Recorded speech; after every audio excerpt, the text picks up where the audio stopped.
I now have the pleasure of saying a few words about our guest, who's actually a good friend of mine.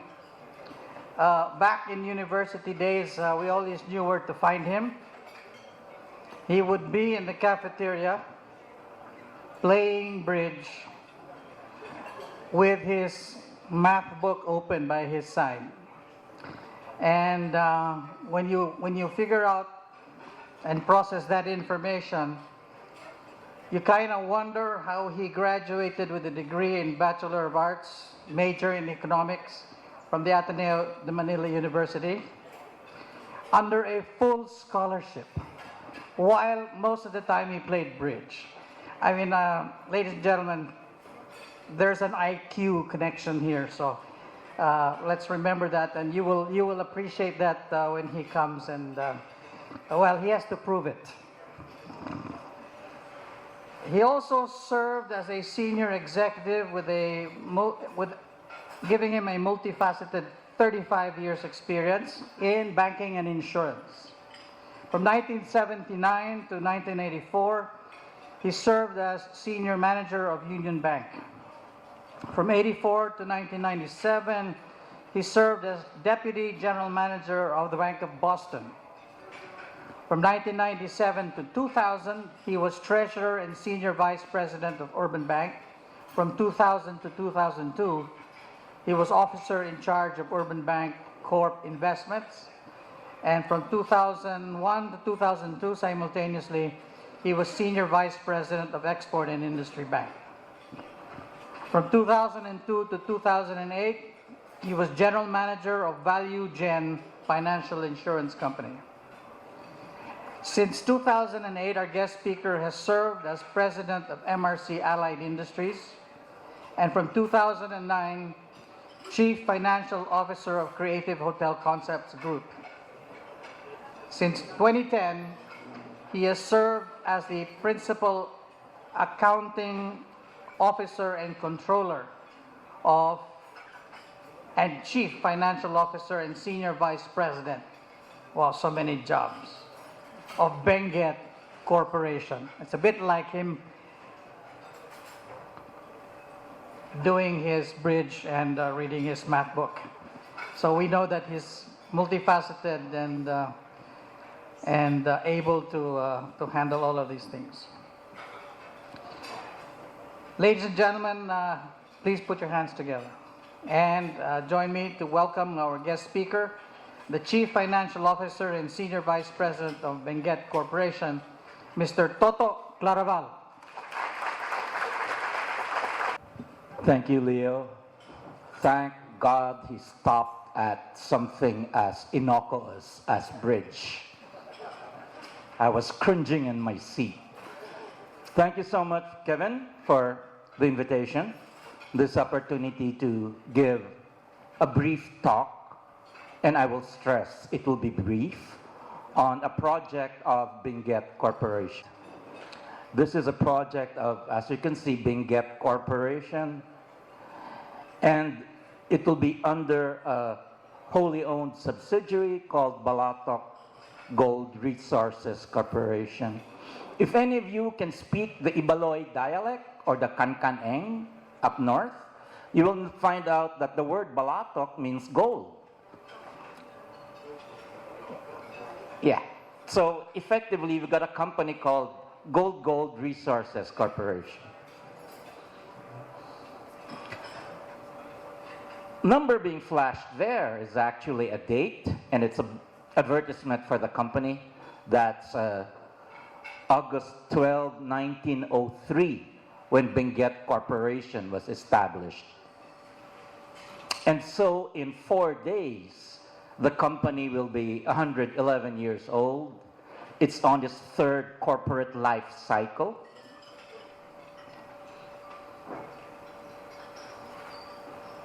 The company's gold operations are very much centered up in the Baguio district, where we used to run at least 8 mines, gold mines.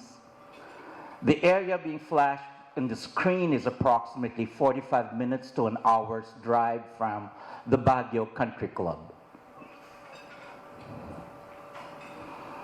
We started impounding tailings from the Antamok and Akupan mines in 1969. And in 1992, after 23 years, Baguio had suffered a major earthquake, which destroyed a lot of infrastructure, killed power, caused our mine to flood as the diesel power ran off. And so we had to temporarily stop operations. So what you have was 23 years of tailings impounded up to 1992. In terms of volume, that's 16.7 million tons of tailings. They were impounded in 3 tailing ponds. And here's a picture of where they could be located.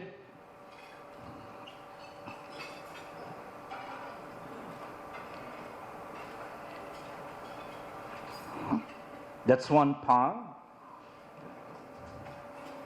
A second pond. And a third pond. It does look from the picture that this is solid ground.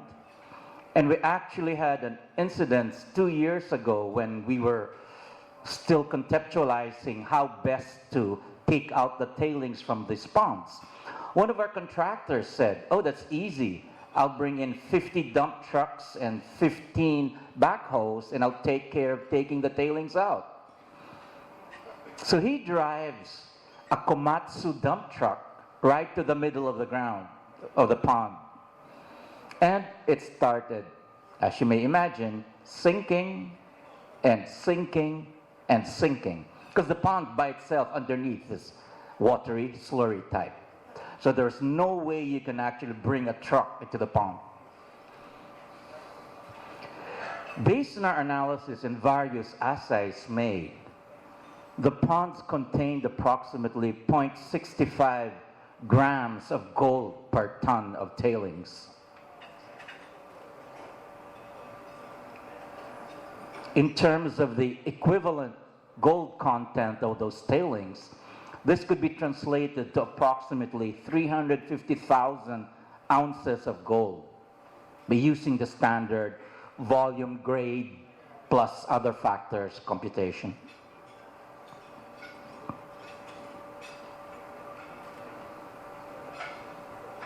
The project is not a mining endeavor. It's actually a processing endeavor. As such, what you have flashed on the screen is the mineral processing permit issued to the project. Again, to state, it's not a mining project. We're putting together or considering a plant that will have capacity of 4,000 tons per day.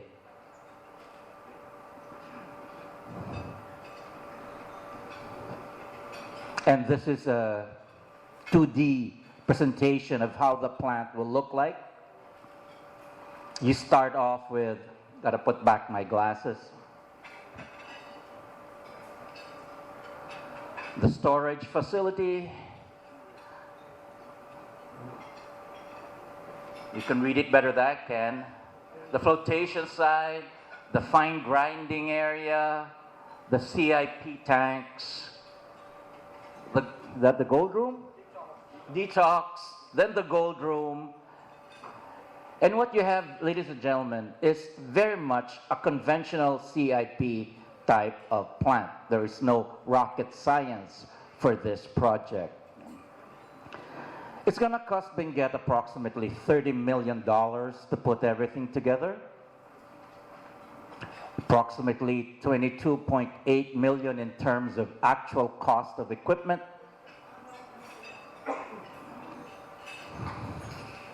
One such equipment, in fact, the singular most expensive equipment will be a dredge. There'll be 2 of these that will dredge the tailings, suck it into pipes, and the pipes will deliver the tailings to the plant.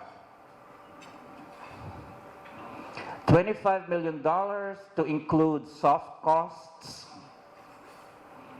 $5 million of pre-op and pre-organizational type costs, and that's how you got 30 million. 2 years to put it together. 2 years from day zero to put the whole plant until it's fully commissioned. These are an example of what we will be doing where the plant itself is being constructed.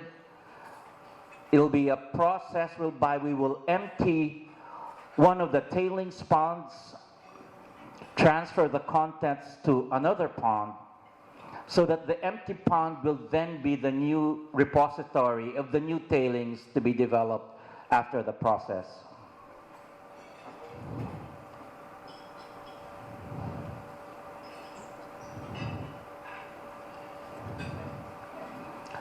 It's contemplated that we will fully extinguish the resource after 10 years of operations, but that still is a, shall we say, approximate number, because during this time we will be continuing to develop our existing Akupan gold mine, which would create more tailings and perpetually have a much longer plant life than 10 years.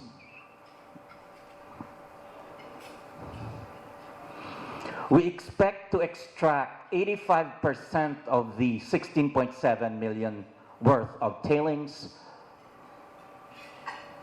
and we expect to achieve a gold recovery of 61%, which we think is quite conservative. It would depend on how well the fine grinding mechanisms come in, on how effective the projected sodium cyanide usage will be, and we expect that the actual number will be higher than this. As I said earlier, the process itself it's not rocket science. It's your standard process for gold milling and recovery, except maybe for the addition of the fine grinding component. We expect to produce, at the end of the 10 years, a total of 180,000 ounces of gold, assuming the price of $1,300 per ounce of gold is constant throughout the life. Then we expect to generate approximately $235 million of revenues. As I said, it's a brief presentation. Thank you so much for listening.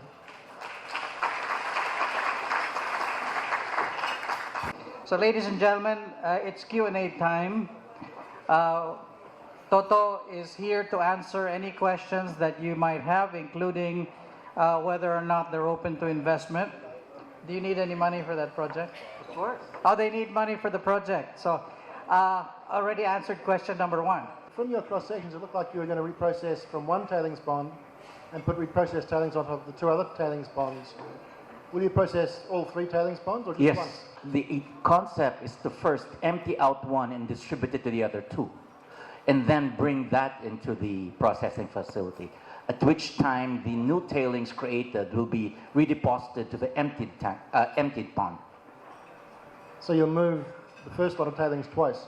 Yes, double handling. You mentioned in the project at Balatok at the front end that its meaning is gold. What sort of relationship do you have with the local IPs, the indigenous people, and do they see any benefits in their direction from this project, such as a royalty or training or any involvement? So we started mining there, so the whole community has benefited from Benguet. But conceptually, you just can't rest on your laurels. Every day is a struggle with the community, as everybody in mining in the Philippines understands. So yes, there'll be provisions for royalty. There'll be possibilities for employment. In fact, one of the things being discussed right now, if I may introduce Mr. Benny Arrow, can you please stand, Benny, who's the project head of Balatok, is how do we involve the local entrepreneurs into certain components of the project? That is a critical thing that they'd like to know, because needless to say, support by the community. If you recall the slides where you could see the pond, they're inhabited. It's not an empty ground. So, very critical. And the Reach Out program is a continuous effort. Ron Sale, I'm a work colleague of Gavin's. Given that your area is ultimately in the watershed of the Agno and then the San Roque Dam, was the key to your getting permitting to do this tied into the fact that you're not a new operation, you're permitted as a processor? Because, dare I speculate, but I'd say a new operation may struggle to do what you're doing if you didn't have the tailings permit there before. Would you like to elaborate a bit on the permitting implications of your project? Sure. Because of the fact we've been there 111 years, that much of our gold operations is on patented land, meaning it's land that Benguet owns. In fact, our patents were covered by the Philippine Senate Bill of 1934, which predated all the mining laws in the country. So, the legal premise is that these are tailings from our own property. These are not tailings resulting from an MPSA or a de facto rental agreement on government-owned land. So this is ours. I guess that's the first basic point. Second point is we are not creating any new environmental structures. In fact, that's the whole concept why there's double handling on the tailings. We are using 3 existing approved tailings ponds, and simply, it was Leo said, it's a nice business because what you're doing is you're recycling. And that's what we're really doing. We're recycling. And within these ponds, there are already ECCs at work. I just didn't flash the number and all the other regulatory approvals that are needed for the project. Did I answer that question? For one, you're playing around with cyanide and... sodium cyanide, yes. Yes. So have you had to go into, quite an involved environmental permitting to have that? Yes. You have. A specific ECC has been issued for the project. Right, okay. And key to that is the fact that it's on patented land and it's regarded as a recycling of an existing structure. Yes. You talked about a recovery rate of 61%, which you mentioned was conservative and strikes me as conservative. What are the things that you're working on to try and drive that up to a higher number? Given the fact that the gold content is so minute, the conventional manner of grinding it may not release sufficient gold particles. So it's very critical that we get the right fine grinding equipment to release those particles so that they can actually be processed. Second is, well, in terms of our experience, the quality of sodium cyanide can vary.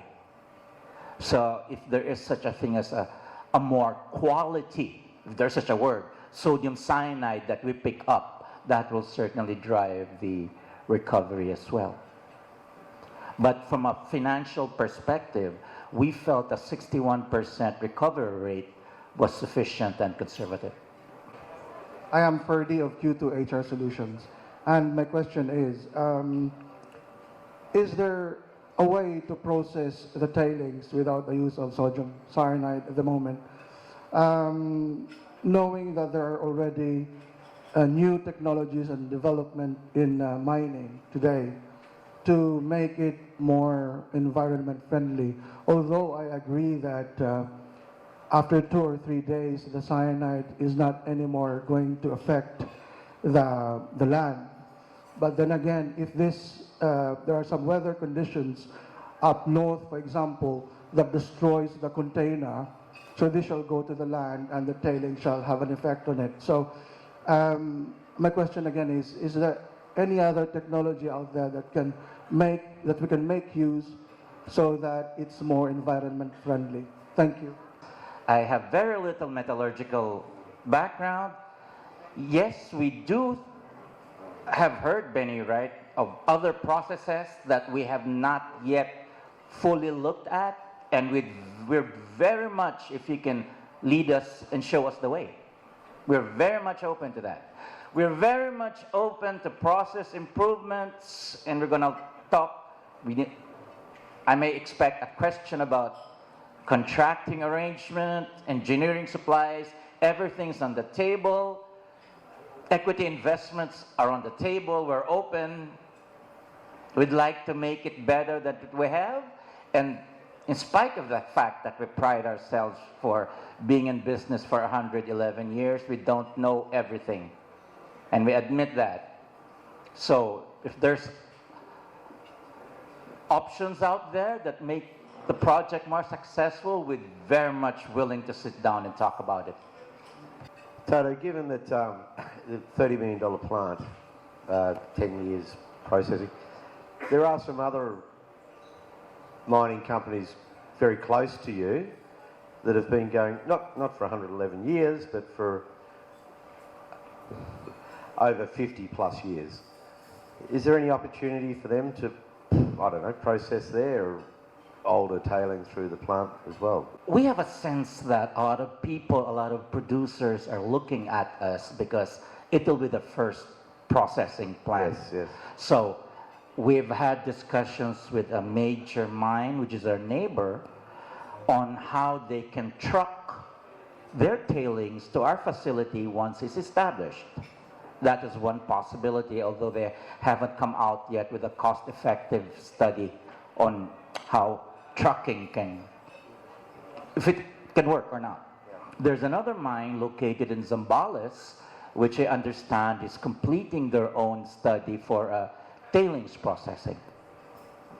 But you raise a point, and I was expecting that question from you.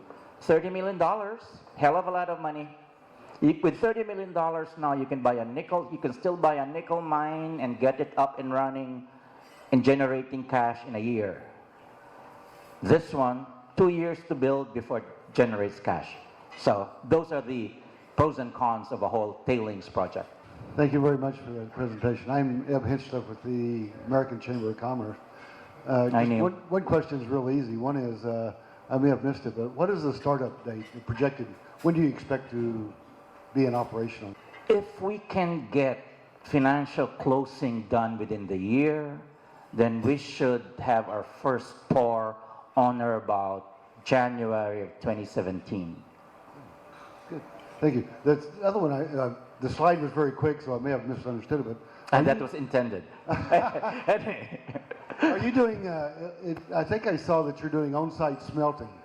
Is that correct? It's on-site refining.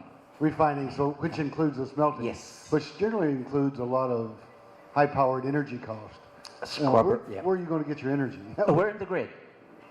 We're part of the grid. Yeah. Yeah, so we're part of the grid. We've got a 10-year power purchase agreement with a power provider, which you can probably extend. So power itself is not an issue, unless the grid falls down, which is a danger to everybody here. Hi, my name is Keenan. I work for PBCom. Hi. I have a question. Do you face any foreign currency risk at all? And how do you manage that? What was the first portion? Foreign currency risk? Oh, Benguet is basically on two revenue streams where we're nickel and gold. Nickel is shipped out on dollar terms. Gold is sold as well. So effectively, I run a dollar book. So a dollar-based liability, such as a loan, would then fit with my dollar-based revenue. Okay, thank you. I might have missed this one too, I do apologise if I didn't see it. Revenue sharing with the government from this. When you plan a mine like this, you factor in what we get out of it, what the community gets out of it, what government gets out of it. Have you got that established already, or would you be still in the cloud and subject to a mining revenue sharing bill? I think we're all suffering under the cloud of what the new revenue schemes will be. I guess that's the imponderable thing about this business. You know, are you going to get taxed on gross? Are you going to get taxed on net, given a hurdle? Will that eliminate all the other community taxes, business permits, la da la da la da? Not known, totally unknown, until it's cast in stone by a bill in Congress. All those discussions will have to be moved to a legislative addenda and will specific